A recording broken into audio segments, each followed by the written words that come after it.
మాజీ corporator Visakha parliament అధికార ప్రతినిధి విల్లూరి భాస్కర్ రావు మాట్లాడుతూ కూటమి ప్రభుత్వంపై మాజీ కార్పొరేటర్ గంగారావు చేసిన వ్యాఖ్యలను ఖండిస్తున్నాము.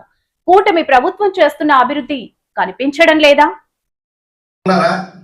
లేదంటే ప్రజల కోసం పోరాటపడ్డారా అనేది మీరు ముందు ఆన్సర్ చెప్పండి. ఫస్ట్ గత ప్రభుత్వంలో 5 సంవత్సరాలు ఏ విధంగా అక్రమాలు గురయ్యాయి, ప్రభుత్వ ఆస్తులు, ఈ ఆస్తి పన్నులు కానీ, వాటర్ ట్యాక్సులు కానీ ప్రతి ఒక్కటి కూడా ప్రతి సంవత్సరం 10% చొప్పున ఏ విధంగా పెంచారు, దాని మీద మీరు నిరసన ఎందుకు చేయలేదు? అంటే నిరసన చేస్తే మిమ్మల్ని అరెస్ట్ చేస్తారని భయంతో చేయలేదా? ఈరోజు కూటమి ప్రభుత్వం స్వేచ్ఛగా ప్రజాపాలన అందిస్తుంది. గౌరవ చంద్రబాబు నాయుడు గారు, డిప్యూటీ సీఎం పవన్ కళ్యాణ్ గారు, అలాగే ప్రధానమంత్రి నరేంద్ర మోడీ గారు, ఈరోజు గౌరవ ఎంపీ గారు భర్త గారు ఈరోజు చేస్తున్న విశాఖపట్నం జిల్లా ప్రజలకు ఏ విధంగా చేస్తున్నారు అనేది మీకు తెలియదు. ఇంకా గతం మర్చిపోకండి. మీ భార్య గారు పోటీ చేశారు, ఎందుకు ఓడిపోయారు? ప్రజల పట్ల మీరు ఉంటే ఆ రోజే గెలిచింది కదా.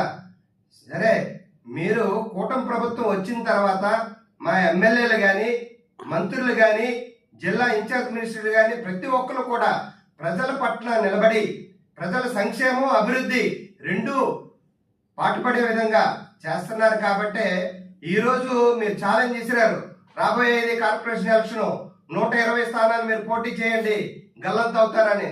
మీరు ముందు 120 స్థానాలు మీరు పోటీ చేయండి, మీకు దమ్ముంటే అప్పుడు ప్రజలు ఏ విధంగా తీర్పిస్తారనేది మీకే తెలుస్తుంది. అంతేగాని ఈరోజు రైల్వే జోన్ ఎంత చక్కగా అభివృద్ధి చెందుతుంది, ఎంత తొందరగా డెవలప్మెంట్ అవుతుంది. ఈరోజు భోగాపురం ఎయిర్పోర్ట్ చూడండి, పోలవరం, ఈరోజు అమరావతి చూడండి.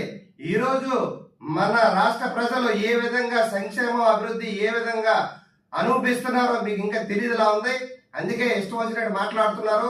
మీరు చెప్పడం ఏంటండి? ప్రజలు మాకు తీర్పు ఇచ్చారు, 5 సంవత్సరాలు ప్రజల పాలన ఉండాలని, ప్రజల పట్ల ఉండాలని తీర్పు ఇచ్చారు. కాబట్టి ప్రజల్లోనే ముఖ్యమంత్రి చంద్రబాబు నాయుడు గారు 76 సంవత్సరాలు ఉన్న ఆయన 24 గంటలు 18 గంటలు నిరంతరం ఆయన ప్రజల పట్ల, ప్రజలకి సంక్షేమం, అభివృద్ధి ఏ విధంగా అందజేయాలి.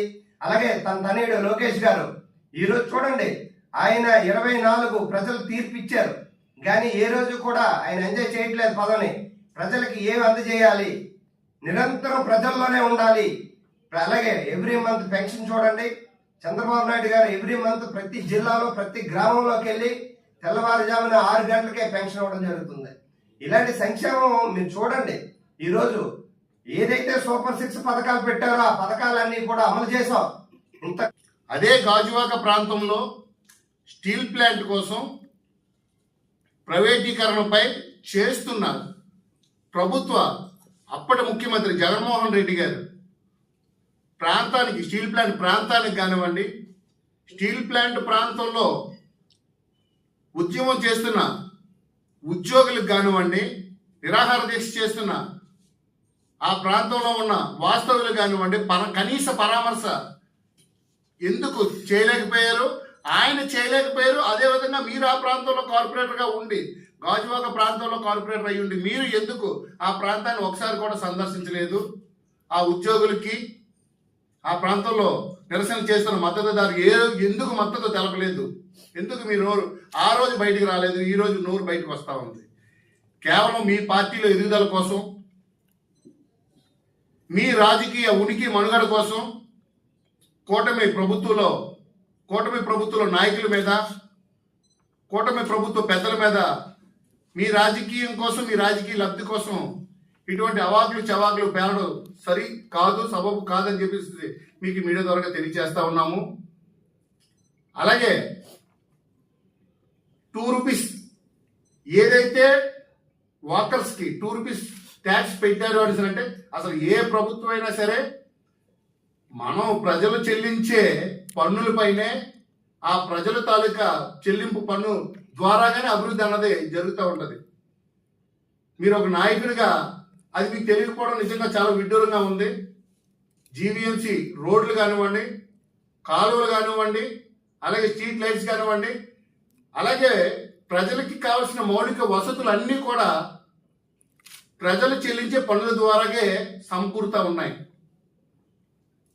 ఈ రోజు ఉడా పార్క్ చూసుకుంటే వాకర్స్ క్లబ్ ఏవైతే ఉన్నాయో ప్రతి వాకర్స్ క్లబ్ కూడా నెల కింద చెప్పుని కేటాయింపులు చెల్లిస్తా ఉన్నారు. అభివృద్ధి కూటమి ప్రభుత్వాలు అభివృద్ధి చేసిన మా వార్డులో జీవీఎంసీ ఇందిరా ప్రియదర్శిని మున్సిపల్ స్టేడియంలో సుమారు 5.5 కోట్లు జీవీఎంసీ నిధులతో ప్రభుత్వ నిధులతో అభివృద్ధి చేస్తే అసాంఘిక కార్యక్రమాలు చేసుకునే ప్రతి ఒక్కరు కూడా యువత అక్కడికి వచ్చి ఆ పార్క్ అట్మాస్ఫియర్ ని దెబ్బతీస్తా ఉన్నారని చెప్పేసి ఈ 60 రూపాయలు నెలకి రోజుకి 2 రూపాయలు సంవత్సరానికి 720 రూపాయలు అన్నది ఒక ఐడెంటిటీ కోసం వాళ్ళకి ఒక పాస్ జారీ చేసి అన్నోన్ పర్సన్స్ అసాంఘిక కార్యక్రమాలు చేసుకునే వ్యక్తులు రాకుండా ఉండేది కట్టడి చేయడానికి మాత్రమే పెట్టాలి తప్పితే ప్రజల దగ్గర ఈ 720 రూపాయలు ఈ 2 రూపాయలు కలెక్ట్ చేసి దాచుకునే